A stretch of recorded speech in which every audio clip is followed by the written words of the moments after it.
So hello guys, welcome to AKD Industries. तो सबसे पहले जो आज इस एपिसोड में जो चैप्टर हम कवर करने वाले वो है हेरॉन्स फार्मूला। तो बिना टाइम वेस्ट के आते हैं। तो अभी हम पढ़ेंगे एरिया ऑफ ट्राइंगल, सारे टाइप्स के ट्राइंगल। तो चलिए, तो सबसे पहले हेरॉन्स फार्मूला में हमारा आता है टॉपिक ट्राइंगल।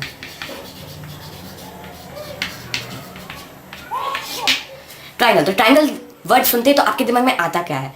तो आपके दिमाग में एक यही आता है कि एक जो प्लेन फिगर जो हमने 3 लाइन सेगमेंट से बनाया है, तो इसका यही डेफिनेशन हो जाता है। A plane figure bounded by 3 line segment is called a triangle. A line segment sorry a plane figure, ये एक प्लेन फिगर है, plane figure bounded by 3 line segment. चलिए इसे मान लेते हैं ए बी सी। तो ये 3 लाइन सेगमेंट से बाउंडेड है। तो चलिए अब अब से कुछ प्रॉपर्टीज देख लेते। तो और क्या क्या ये कंसिस्ट करता है। तो सबसे पहले इसके पास है होते हैं वर्टिसेस। वर्टिसेस मतलब जो कॉर्नर जो 2 लाइन सेगमेंट से बनते हैं। तो इसके पास वर्टिसेस कौन कौन से? ए बी सी, इसके वर्टिसेस हुए। और दूसरा साइड्स, इसके साइड्स कौन कौन से हुए? ए बी बी सी सी है। और इसके 3 एंगल जो है, angle A, angle B, angle C. अब आता है एरिया ऑफ ट्राइंगल। तो एरिया ऑफ ट्राइंगल वो होता है जो ये जो ट्राइंगल है जो जितना एरिया कवर करता है अपने इस फिगर के अंदर। तो ये जो जितना ये एरिया है इसे कहेंगे एरिया ऑफ ट्राइंगल। तो अब हम पढ़ने वाले एरिया ऑफ ट्राइंगल, सबका डिराइवेशन और सबके टाइप्स ट्राइंगल के। जैसे उसमें सबसे पहला ट्राइंगल जो आता है वो है right angle triangle. Right angle triangle, right angle triangle. तो राइट एंगल ट्राइंगल होता क्या है? तो राइट एंगल ट्राइंगल एक ट्राइंगल है जिसका जो एक एंगल है वो होता है 90 डिग्री। तो राइट एंगल ट्राइंगल आपको कुछ ऐसा दिखेगा, जिसका एक एंगल 90 डिग्री होगा और बाकी सब सेम होगा। 90 डिग्री को राइट एंगल कहते हैं, इसलिए राइट एंगल ट्राइंगल। और इसका जो हाइट होता है, जो एल्टीट्यूड, जो ट्राइंगल का हाइट होता है एल्टीट्यूड भी कहते हैं। तो इसका ये जैसे मार्क करते थे ए बी सी, तो इसका ये हुआ एल्टीट्यूड हाइट। इसका ये हुआ बेस, ए टू सी हुआ बेस, ए टू सी इसका बेस हुआ, या हाइपोटेन्यूज में। हाँ, तो अब इसका एरिया देख लीजिए। Area of right angle triangle होता क्या है? तो होता है half into base into height, half into base into. अब ध्यान से नोट भी कीजिएगा क्योंकि आगे चल के हम इसके ऊपर क्वेश्चन आंसर्स भी करने वाले हैं, इसलिए। अब इसके बाद आता है इक्विलेटरल ट्राइंगल। इक्विलेटरल ट्राइंगल, इसके इक्विलेटरल के वर्ड ही से समझ जाते हैं वो है क्या? तो इक्वल ट्राइंगल, इक्विलेटरल, सारी चीज़ें इक्वल। तो इक्विलेटरल ट्राइंगल, इक्विलेटरल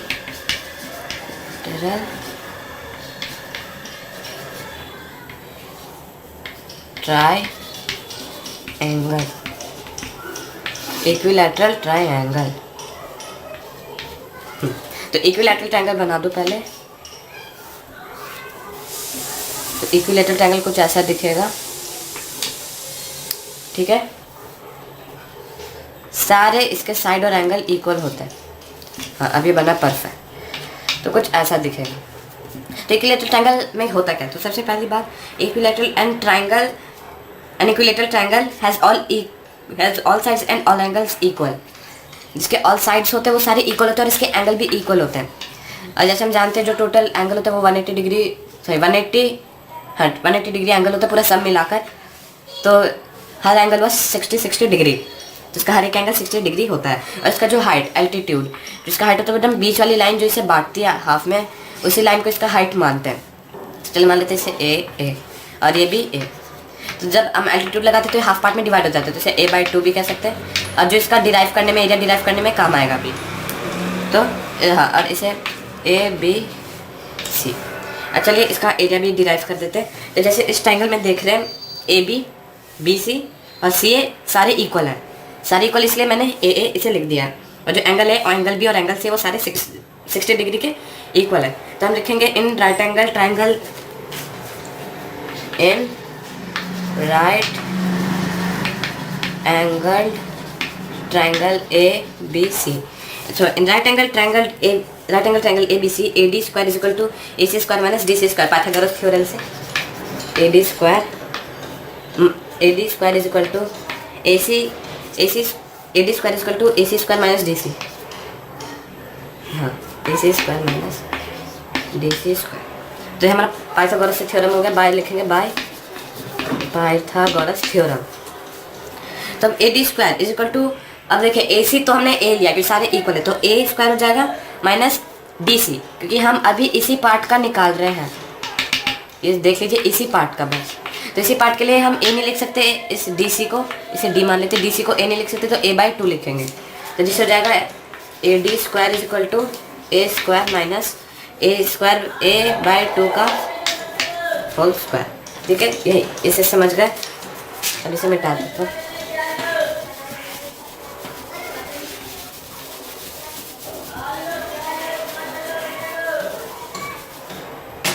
ठीक है, तो हाँ आखिरी क्वेश्चन होता तो फिर हमने लिखा था A D square equal to A square, sorry A square minus A by two का स्क्वायर, ये लिखा था हमने। तो अब इससे ये हो सकता है, तब हम टू है माइनस होगा तो बाई टू, तो two A square plus A square 3a square. तो इसका फॉर्मूला बन जाएगा A D square equal to 3a square by 4। तो ये हमारा निकल गया यहाँ से 3/4। तो अब स्क्वायर इसका हटा देंगे, इसका भी हटा देंगे, इन दोनों का स्क्वायर। तो इसका हो जाएगा A D is equal to 3a by 2। 3a by 2 इसका हाइट हो गया है एल्टीट्यूड। अपने हाइट और एल्टीट्यूड ही निकाला है।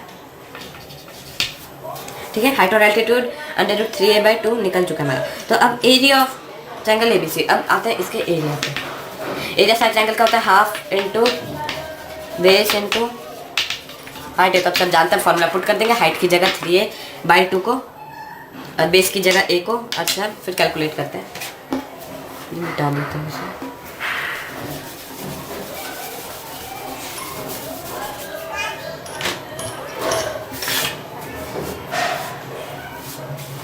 तो हाँ, तो फिर हम सारा वैल्यू पुट करते हैं।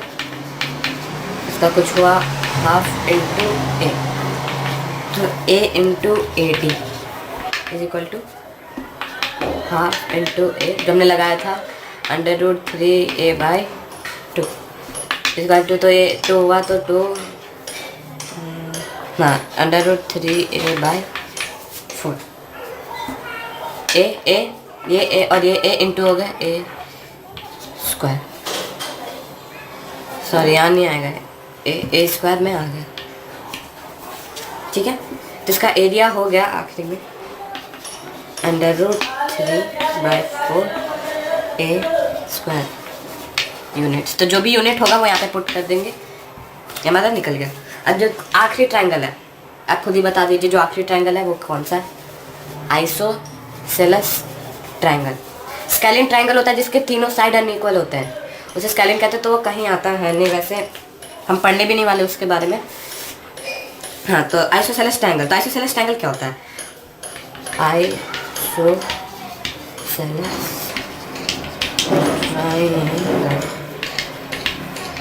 Isosceles triangle. तो आइसोसेलेस ट्रायंगल कुछ ऐसा दिखेगा आपको, ऐसा। तो आइसोसेलेस ट्रायंगल में जो टू साइड होते हैं, जो टू साइड है वो इक्वल होता है और एक अनइक्वल। इसके टू एंगल भी इक्वल होते हैं और एक अनइक्वल। जैसे हम मान लीजिए ये दो साइड इक्वल है, ये इक्वल नहीं है, और दो एंगल इक्वल है, ये और ये दोनों एंगल इक्वल है। तो जैसे हम मार्क कर देते हैं ए बी सी ए बी सी, मैंने इसे मार्क कर दिया। और इसका जो हाइट होता है, हाइट इसका भी इक्विलेटरल ट्रायंगल की तरह बीच से होता है, और इसे हम दे देते हैं डी जी। तो इसका ये ए हुआ, सॉरी हाँ, इसे हम ए मान लेते हैं और इसे बी मान लेते हैं। ठीक है, यहाँ पूरा डायग्राम पूरा हो गया। और हाँ, अगर ये ए है और ये एल्टीट्यूड है तो a/2 एरिया निकालने में काम आता है। तो देखते हैं इन ट्रायंगल ए बी सी। तो इन ट्रायंगल ए बी सी जो ए बी है वो है इक्वल ए सी के, ए बी इक्वल ए सी, और जो बी है इसे दोनों को बी मार्क कर दिया, और जो बी सी है वो ए के इक्वल है, ए।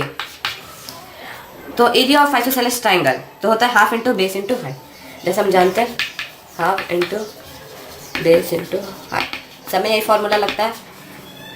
तो ये हो जाएगा half into B C into A D, B C into A D. तो जो हो जाएगा half into A into under root B square minus A square by 2। B square minus A square by 2। तो ये आ गया हमारा। अब हमने एक चीज़ पढ़ा था, याद कीजिए, राइट एंगल ट्रायंगल जो ADC था, AC square is equal to AD square plus DC square Pythagoras theorem से। तो B square is equal to Pythagoras theorem से जो होगा ट्रायंगल ADC में ये जो है ADC, ये जो ट्रायंगल, ये ट्रायंगल लेंगे अभी, तो इसमें क्या होगा, AC square is equal to AD square plus DC square, ये होगा पाइथागोरस थ्योरम के हिसाब से। तो इसका हमारा क्या डिराइवेशन निकला, B square is equal to AD, AC square इसलिए लिखा क्योंकि B है, B square is equal to AD square plus A by D square by 2, क्योंकि ये हमारा हाफ था इधर इसलिए। तब इसे लिख लेते हैं AD, ये माइनस में गया, AD का स्क्वायर, जो स्क्वायर था हम इसे इधर ले आते हैं तो अंडर रूट में चेंज हो जाएगा और ये कुछ देगा अंडर रूट B, हाँ सही, B square minus A by 2 का होल स्क्वायर। तो देखिए स्क्वायर में ये दोनों निकल जाएगा B माइनस A बाय 2। अब इसे मिटा देता हूँ मैं, आप साथ में लिखते रहिएगा, पता चला भूल गए बाद में जाके, जैसे नोट्स की तरह सारे एरिया उनका डिराइवेशन मैं दे रहा हूँ आपको, उसे लिख लीजिए। और ये डिराइवेशन आपको कहीं नहीं मिलेगा, मैंने खुद से निकाला है। तो इसका हुआ फिर हाफ इंटू A, हाँ तो हाँ, और वो जो अंडर रूट था B square minus A square by 4, पहले होल स्क्वायर था तो होल स्क्वायर को हटा के हमने इसे 4 बनाकर होल स्क्वायर सब पे अप्लाई कर दिया। तो इसके बाद आया हाँ half into A into under root 4B square minus A square by 4, minus कर देंगे तो 4B square minus A square, नहीं इसके आगे नहीं। तो ये यहाँ पे हमारा अब ख़त्म हो जाएगा, तो ये हो जाएगा half A under root 4B square minus, मुझे नहीं लगता ये सॉल्व होगा इसलिए इसे ऐसे ही रहने देंगे। ये निकल के ना अभी हुआ A, ये अंडर रूट बाय 2 था तो इसे A ले लेते हैं, A under root 4B square minus A square by, ये था 4, ये 2 यहाँ पे, सॉरी 2 होगा, यहाँ पे आ जाएगा 4। तो ये हमारा पूरा हो चुका है। हमने इसे 2 इंटू 2, ये जो यहाँ पे 2 है इसे 2 इंटू 2 से निकाला, 2 इंटू 2 करके 2 एक बाहर ले लिया, तब यहाँ पर अंडर रूट नहीं लगेगा। तो ये आखिर में हमारा ये कुछ फॉर्मूला निकला है, A under root B square minus A square by 4 SQ units. तो ये हमारा निकला है, जहाँ B लेंथ है इक्वल साइड्स का और जो A वो थर्ड साइड है, ये थर्ड साइड है और ये इक्वल वाला ठीक है। तो अब चलिए एक क्वेश्चन सॉल्व करते हैं फटाफट, अब टेस्ट करते हैं आपने पढ़ा कि नहीं, आपके पढ़ाई का टेस्टिंग करते हैं। तो क्वेश्चन लीजिए, अभी मैं लिखता हूँ। क्वेश्चन है, if the height of an equilateral triangle is 6 centimetre then find the area of the triangle. If the height of an equilateral triangle is 6 centimeter, then find the area of the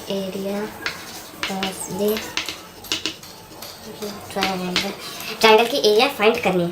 इसमें दिया हुआ है take under root 3.732 1.732 आपको under root 3 लेना है। तो अब answer बताइए, आपको 10 सेकंड्स देता हूँ। 10 9 8 7 6 5 4, आप पॉज कर लीजिए वीडियो, फिर आंसर दिखा दीजिए, अभी मैं बता देता हूँ आपको। तो देखिए सबसे पहले जो भी ऐसा क्वेश्चन आता है तो आपको निकालना है, तो सबसे पहले आपको एरिया फाइंड करने के लिए सबसे पहले आपको साइड निकालना है, जो भी ट्रायंगल का साइड है आपको वो पहले निकालना है, फिर उसके बाद ही आपको एरिया निकालना है। जैसे कुछ डायग्राम ऐसा बनेगा, इसमें इक्विलेटरल ट्रायंगल कुछ ऐसा है, जिसका ट्रायंगल जिसका हाइट, ये जो हाइट है वो है 6 सेंटीमीटर, 6 सेंटीमीटर इसका हाइट है और हमें एरिया फाइंड करना है, ठीक है। तो सबसे पहले इसका हाइट देख लेते हैं, हाइट दिया हुआ है हमें 6 सेंटीमीटर, ठीक है। और जो इसका ईच साइड है उसे ले लेते हैं हम लोग 8, ठीक है, 8 सेंटीमीटर ले लिया हमने। और हाइट ऑफ इक्विलेटरल ट्रायंगल जैसे हमने पढ़ा था उसका होगा, खुद से निकाल लीजिएगा स्टेप बाय स्टेप लिख के अच्छे से, तो उसका होगा कुछ अंडर रूट 3/2 इंटू 8। जो हमने निकाला था हाइट वो लिख दिया मैंने। फिर जो हाइट है तो हमें एक फार्मूला मिला, इसमें इस क्वेश्चन में हमें दिया गया था जो हाइट है 6 है, आप खुद से स्टेप बाय स्टेप अच्छे से लिख के निकाल लीजिएगा। तो मैंने अभी इसमें हाइट दिया था 6 सेंटीमीटर, ठीक है। पर हमने पढ़ा था कि हाइट जो हमने निकाला था वो होता है अंडर रूट 3a/2, ये था। तो हम ये बना सकते हैं equation 6 is equal to under root 3/2a, ठीक है। ये ऐसा इक्वेशन हम बना सकते हैं। तो हाँ, तो इसका हो जाएगा a यहाँ ले आएंगे और तो 6 इंटू 2 बाय ये इसको मल्टीप्लाई बाय अंडर रूट 3। फिर हाँ ये आ गया हमारे पास। अब इसे रैशनलाइज करें, आप अच्छे से लिखिएगा स्टेप बाय स्टेप, मैं भी ऐसे समझाने के लिए लिख रहा हूँ। जैसे आप √3/3 से मल्टीप्लाई कर दीजिएगा, लीजिएगा rationalising the denominator, rationalising the denominator, या ब्रैकेट में लिखेंगे रैशनलाइजिंग द डिनोमिनेटर। तो रैशनलाइज कर ही देते हैं, ठीक है। तो रैशनलाइज करने के बाद हमारे पास जो आंसर आता है वो आता है a = 4√3, वो दोनों कैंसिल आउट हो जाते हैं। तो अब area of equilateral triangle, area क्या होता है? एरिया हमने पढ़ा था √3/4 साइड स्क्वायर, ए स्क्वायर लिखिए साइड स्क्वायर दोनों एक है। तो हाँ अब वैल्यू पुट कर देते हैं सारी, √3/4 4 × √3 का स्क्वायर इक्वल टू √3/4 × 16 इसका स्क्वायर जो आ जाएगा 3, ठीक है। तो ये इसे 1.7 कुछ लेना था, तो 12 √3 = 12 × 1.732। हमें बोला गया था कि √3 लेने 1.732, ये लेने बोला गया था। इसके बाद कुछ आपका आंसर आना चाहिए 20.784 सेंटीमीटर स्क्वायर, ये कुछ आपका आंसर आएगा।